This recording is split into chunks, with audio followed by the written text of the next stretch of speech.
अस्सलाम वालेकुम। तो मेरे भाई, ये आजकल और एक न्यूज़ आ रही है कि ये काफ़ी टाइम से चल रही है कि बगवा लव ट्रैप चल रहा था ऑलरेडी। तो उसमें जो मुसलमान लड़कियां हैं वो पहले तो बोलती है कि मेरा रामू ऐसा नहीं है, मेरा विजय ऐसा नहीं है, मेरा रमेश ऐसा नहीं है।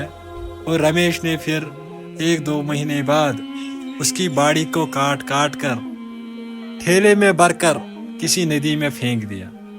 और फिर कहते उसके घर वाले इनके साथ जुल्म हो रहा है। तो मेरे भाई, ये बात सच है कि हमारी लड़कियां घर में हिजाब लेकर निकलती हैं तो बाहर जाके हिजाब उतार देती है ऐसी मर्दों के सामने जो गैर मर्द होते हैं, जो मर्द नाम के लड़के होते ही नहीं हैं।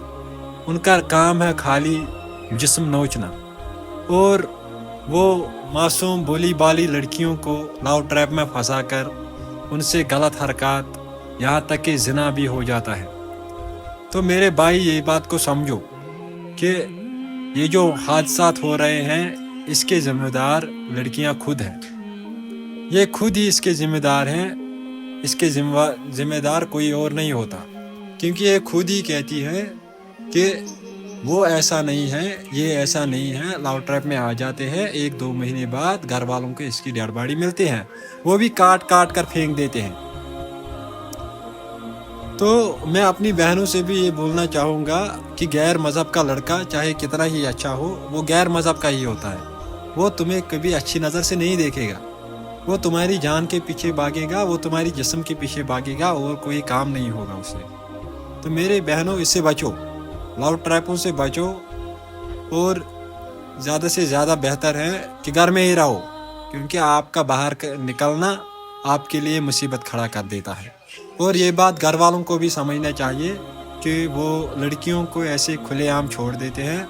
यहाँ तक कि हमारी बच्चियाँ बाहर कॉलेजों में पढ़ने जाते हैं तो पढ़ने के दौरान ही वो न जाने कितने कांड करती हैं और घर वालों को पता नहीं होती है। वो समझते हैं कि हमारी बेटी वहाँ कोई इज़्ज़त वाली काम पढ़ रही है। तो उनको जब पता चलता है कि इज़्ज़त वाली काम तो दूर की बात है, वहाँ इसके बहुत सारे कांड सामने आ रहे हैं, तो वो फिर समझ जाते हैं। तो मेरे भाई, इससे बचो। और बहनों से भी कहता हूँ। और बाकी चलता हूँ, अभी आपका भाई फिर मिलेगा एक और वीडियो के साथ, एक और न्यूज़ के साथ। तब तक के लिए अल्लाह हाफिज़।